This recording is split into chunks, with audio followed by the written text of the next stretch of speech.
Hi, this is Cathy from Texas, and today I would like to talk about a very scary incident that happened to me as I was returning from Utah to East Texas.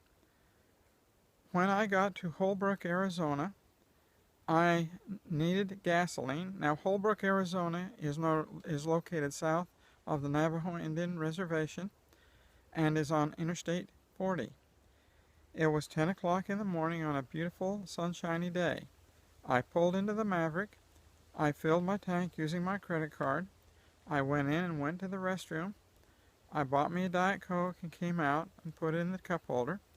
At that point in time, my dog Cowboy started to whine and said he needed to go to the restroom as well, so I got Cowboy out.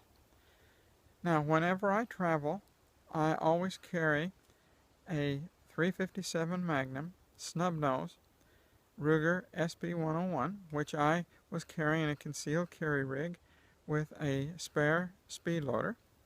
I have a Texas concealed carry license, which is recognized in the state of Arizona as a person who legally can carry a firearm there.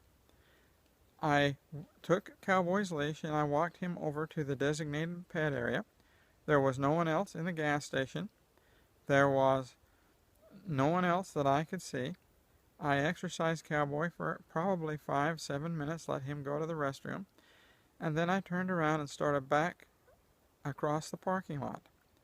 Out of what seemed to be nowhere came three large Native Americans. As they approached, my heart sunk. I said, "Please stay away from me."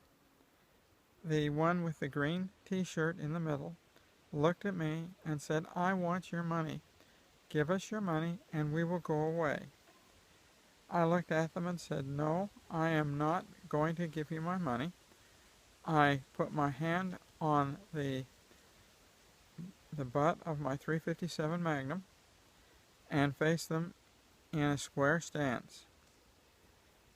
The thought that went through my mind at that point was, this is the classic El Presidente, which I have shot a number of times in IPSC, where you draw, engage 3 targets at about 10 yards, reload and re-engage the 3 targets with 2 rounds each, which is a total of 12 rounds.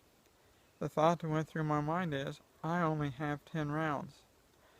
I thought to myself, 2 on the first, 1 on each of the other 2, and whoever did not go down gets the last or 5th round. Then I reload. I stood there looking at them, being petrified, when all of a sudden a green Toyota Corolla whips up. A tall young man with blonde hair gets out. He had placed his car conveniently between the 3 Native Americans and and himself, so that he was protected. And he looks at me and he says, "Ma'am, is there a problem here?" And I said, "Yes, there is." As I glanced over, I could see underneath his vest a 1911 government model 45, which I assumed to be cocked and locked. He turned to the 3 Native Americans and said, "Beat it." They didn't move. I looked at them and said, "Please leave." He looked at him again and he said, "Beat it." Finally, the 2 of them turned and walked rather briskly back toward the back side of the Maverick gas station.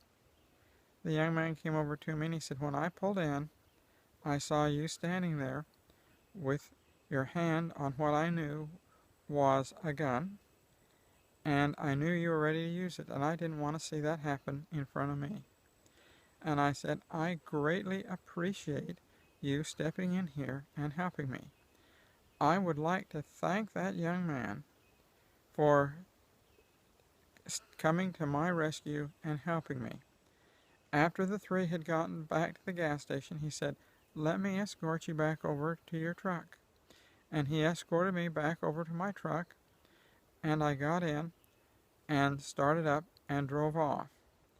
I will always be grateful for that young man stopping what if those three men had continued to come toward me, would have been a real gunfight. It has made me stop and think of when I travel, am I carrying the right gun?